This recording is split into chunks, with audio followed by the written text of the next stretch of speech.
I have 3 children. More. You have three more children. 3 more children to raise. At 94 years old, Katherine Jackson has finally broken her silence, and what she claims changes everything. For decades, the world speculated about Michael Jackson's mysterious downfall. Now, his own mother reveals the chilling truth she's kept hidden all these years. Was it really just fame, pressure, and addiction, or something far more sinister? This isn't just a story about a superstar's death. It's a dark secret that could rewrite history. It was 1985 when everything changed, not just for Michael Jackson, but for the music industry. On the outside, it looked like another smart business move. But behind closed doors, it was the kind of decision that shook powerful people in ways they didn't expect. Michael bought the ATV Beatles catalog, a massive collection of music rights that included songs by the Beatles and more. Most people had no idea how valuable that catalog really was, but the industry did, and they didn't like who ended up owning it. Michael was just 27 years old. He was black. He was an artist, not a corporate executive, and yet, suddenly, he was in control of something men in suits had spent decades fighting over. That catalog wasn't just a list of songs. It was money, power, and future control over licensing, royalties, movies, everything. It gave him a seat at the table where decisions were made, and that made a lot of people uncomfortable. His mother, Katherine Jackson, saw the change in him right away. He started being more careful. He didn't smile as easily. He looked over his shoulder more often. It wasn't paranoia. It was instinct, because he knew what he had just done. He had stepped into a space where artists weren't supposed to go. Not in that way. Not with that much ownership. For the industry, this wasn't just a surprising move. It was a threat. Michael had outbid companies and executives who weren't used to losing. He had walked into a world that liked to stay behind the scenes, where artists were meant to perform, not own. And suddenly, he was holding the keys to one of the biggest music empires ever assembled. Things began to shift quietly. Phone calls changed. Partners backed away. Meetings felt colder. The warm smiles turned into fake nods. People who once praised him now watched him, because owning that catalog made him more than just an entertainer. It made him dangerous, not in a wild or reckless way, but in a powerful way. A way that challenged the system. From that point on, Michael wasn't just fighting for music. He was fighting to keep something he wasn't supposed to have, and that fight would follow him for the rest of his life. After Michael Jackson bought the Beatles catalog, the mood around him changed.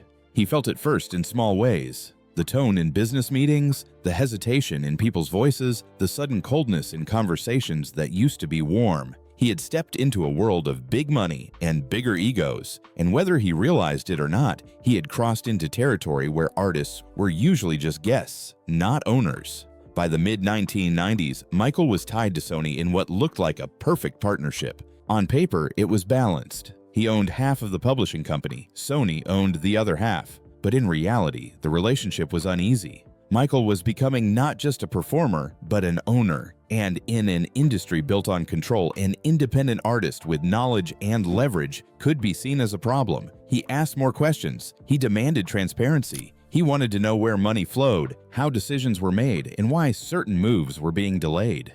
To him, it was simple. He had earned his place, so he deserved honesty. But inside the corporate world, that kind of confidence wasn't always welcomed. Executives were used to artists who signed, recorded, and stayed quiet, not artists who stepped behind the curtain and looked directly at the machinery. Michael wasn't naive. He understood business, and that made him even more intimidating. Throughout the late 90s, the tension grew slowly, like a rope being pulled tighter and tighter.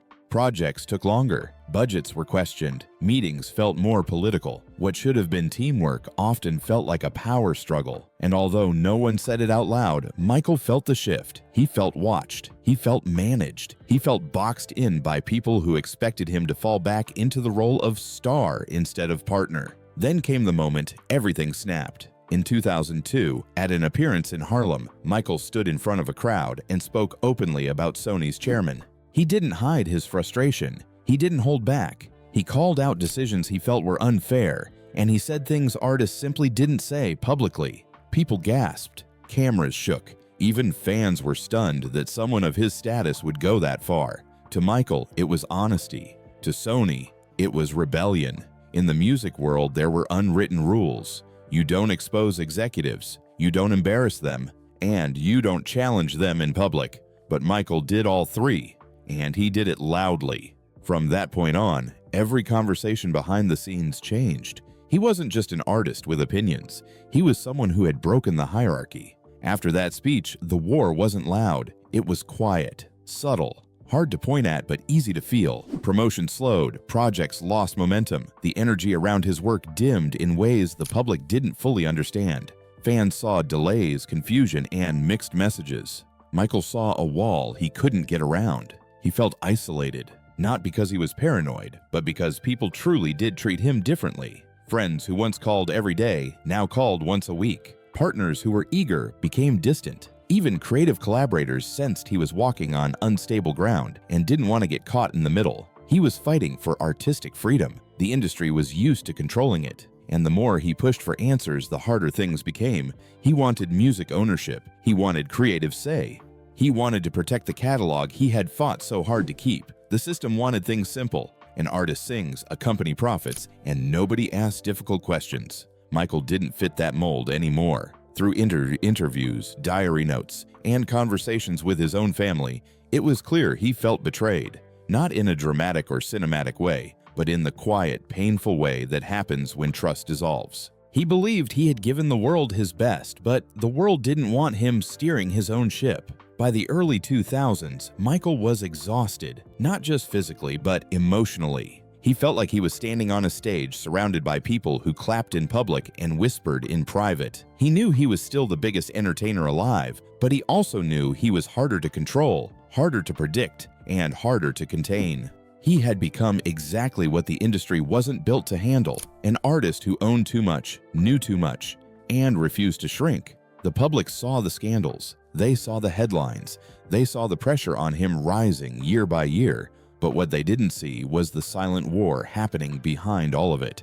A battle not fought with fists or threats, but with contracts, quiet decisions, delays, and the kind of pressure that never makes the news. Michael was trying to hold on to his independence. The industry was trying to remind him where the limits were. And between those two forces, a man who only wanted to create music found himself in a fight he never truly escaped. By 2008, Michael Jackson was tired. Not just the kind of tired you feel after a long day. He was tired in his soul. Years of pressure, lawsuits, media attacks, and quiet battles behind the scenes had drained him. The world still saw the king of pop, but behind the gates of his rented Las Vegas home, he was a man who had given everything and had very little peace left. His finances were a mess, not because he didn't earn money. He had earned more than almost any artist alive, but because of lawsuits, unpaid royalties, canceled deals, bad advice, and the never-ending cost of living like a global superstar. Neverland was no longer his sanctuary. It had become a weight. He wasn't broke, but the walls were closing in. Something had to happen, and fast. Then came the offer, a comeback tour, a new deal, a chance to reset everything. AEG Live, one of the biggest concert promoters in the world, stepped in with a proposal. A short run of shows in London at the O2 Arena. 10 concerts. Just 10. That's how they pitched it. Small, manageable. A chance for Michael to reconnect with fans, fix his finances, and prove to the world that he still had it. On paper, it looked like a dream, but dreams have fine print, and this one would become a nightmare. What Michael didn't fully see, or wasn't told clearly, was that the plan was already growing behind his back. Quietly, without public announcements, the number of shows grew from 10 to 31, then 50. In some internal meetings, executives even floated the idea of up to 100 shows or more, spread across continents. Merchandise, licensing, streaming deals, documentaries. It was more than a comeback. It was a global money machine being built on his name, his face, and his body. The problem? His body couldn't take it. Michael hadn't toured in years. He was dealing with insomnia so severe he sometimes went days without real sleep. His weight had dropped. His energy came and went. Mentally, he was anxious. Physically, he was fragile. But still, the machine kept moving forward. Rehearsals scheduled, contracts signed, stages being built. Promoters, investors, insurers, all of them stood to make millions. And Michael, he just wanted to keep his life from falling apart. In meetings he never attended, people discussed him like a product. One meeting at a Beverly Hills hotel was even called the MJ Recovery Plan. They talked about performance risks, financial returns, and tour extensions. His health was mentioned only once, as a small note at the bottom of a page, to be handled by private physician. That one sentence would change everything.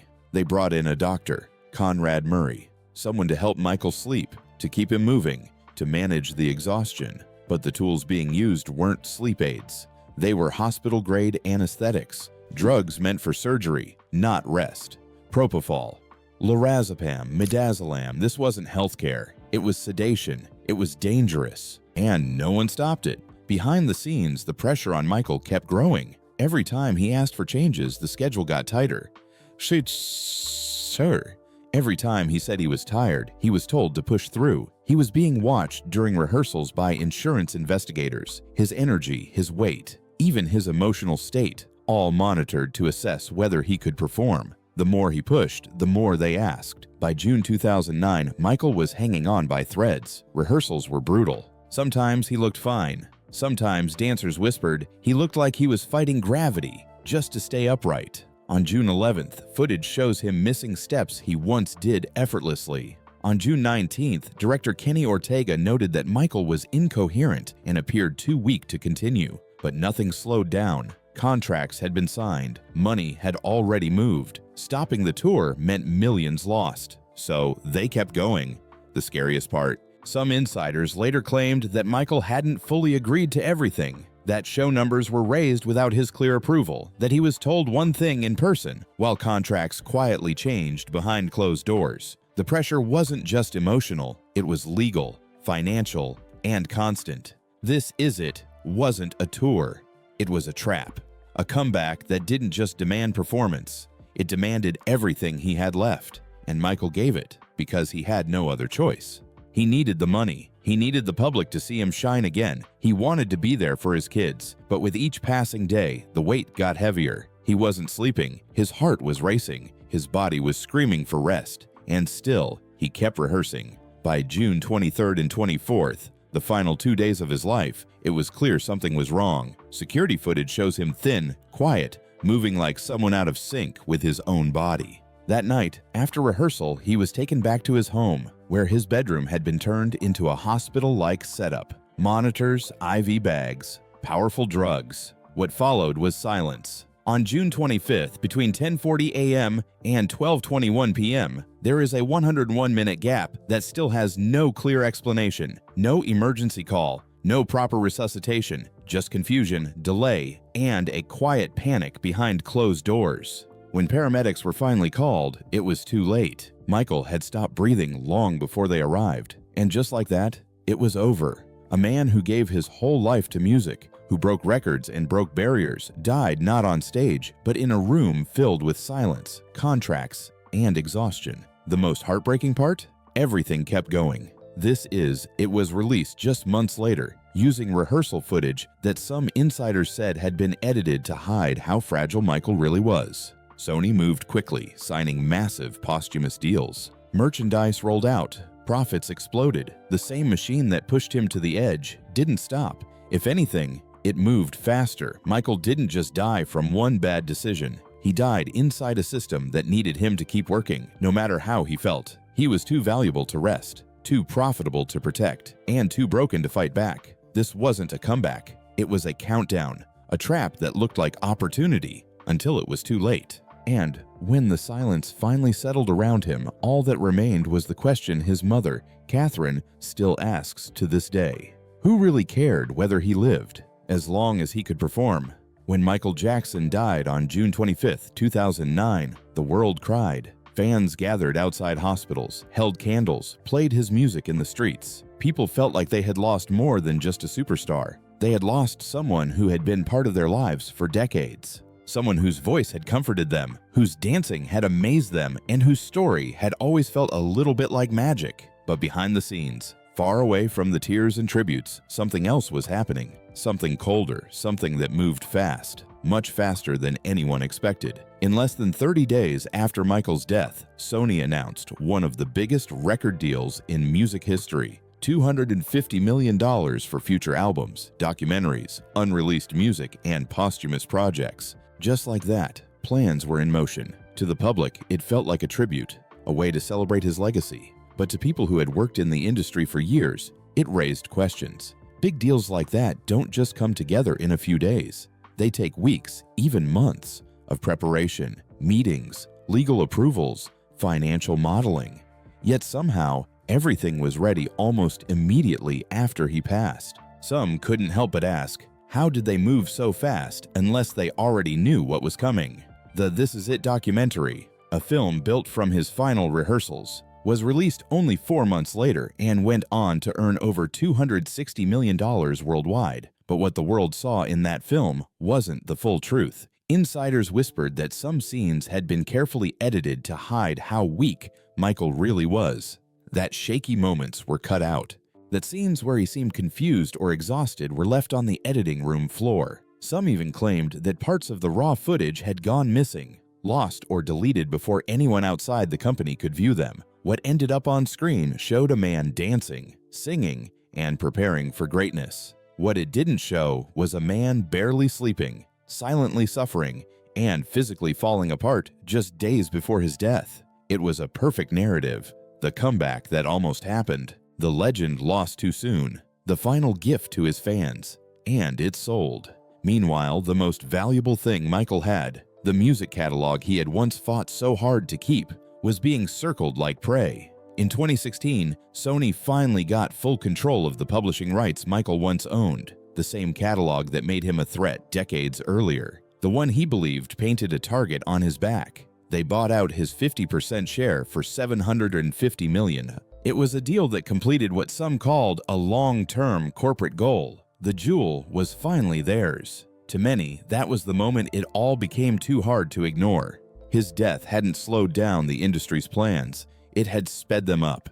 Everything Michael once warned about, the power struggles, the pressure, the way artists were treated like products, suddenly looked very real. And it made his mother, Katherine Jackson, ask a question she couldn't stop thinking about. How did they move so quickly if they didn't know he was going to die? The timing felt too clean, too efficient, too prepared. She remembered what Michael had told her years earlier, that if anything ever happened to him, if he disappeared, if he was gone too soon, she should never believe it was an accident. At the time, those words sounded dark, maybe even paranoid. But now, they echoed in her mind with a sharp kind of clarity. Everything she saw in those days after his death, the speed of the deals, the control of the footage, the silence from people who had once promised to protect him, felt like pieces of something bigger. Kaisor. Not a grand conspiracy, not magic or mystery, but something far more dangerous. Business. Cold, calculated business. She didn't believe her son died simply because of drugs. She believed he died because the system needed him to keep performing, and when he couldn't anymore, the system didn't stop. It simply moved forward without him. Michael wasn't the first artist to be pushed to the edge, and he wouldn't be the last. But his story was different, bigger, more obvious. The signs were everywhere. He had spoken out. He had tried to warn people. He had talked about the Circle, a quiet group of powerful people who made the rules behind the scenes. They didn't need to show their faces. They didn't need to give orders. They controlled things through contracts, deadlines, money, and silence. And after he was gone, those things moved like clockwork. What bothered Katherine most wasn't just what happened. It was how easy it was for everyone to move on. Within days, his voice was turned into soundtracks. His image was printed on t-shirts and posters. His final days were cut into clips and trailers. People were making money off the very pain that had destroyed him. And the people who had been closest to the business side of things, most of them stayed quiet. No one asked why rehearsal footage from June 23rd showed him looking weak, while media releases called him ready for the greatest comeback of all time. No one questioned why the contracts for the tour had quietly grown larger than Michael had ever agreed to. No one could explain the 101-minute gap between the moment he stopped breathing and the moment someone finally called 911. The official story was simple. A doctor made a mistake. But Katherine, like many others, couldn't accept that answer without also asking everything else. Who set the pace that wore him down? Who approved the expanding tour? Who stood to gain from his failure? And most of all, why didn't anyone stop the machine when it was clear he was breaking? She knew that people would roll their eyes, call it drama, call it imagination. But to a mother, the pieces didn't add up, not because she wanted someone to blame, but because she couldn't ignore what she had seen with her own eyes. Her son was hurting. He was tired. He was asking for help, and no one helped. In the end, Michael Jackson didn't just die. He was used, then replaced, then turned into a product again. And if that doesn't raise questions, what will? Even now, years later, those questions still hang in the air. The world remembers the music, the dancing, the showmanship, but behind all of it was a man, a father, a son, a brother who wanted rest, who wanted peace, who wanted to create on his own terms. Instead, he became part of the very system he tried to escape, and the profit came not just from his life, but from his death. That's the part no one wants to talk about, but Katherine does, because she saw it happen, and she still remembers the words that broke her heart the most. If anything ever happens to me, don't believe it was an accident. Now it's up to the rest of the world to decide what they believe and what it's willing to admit.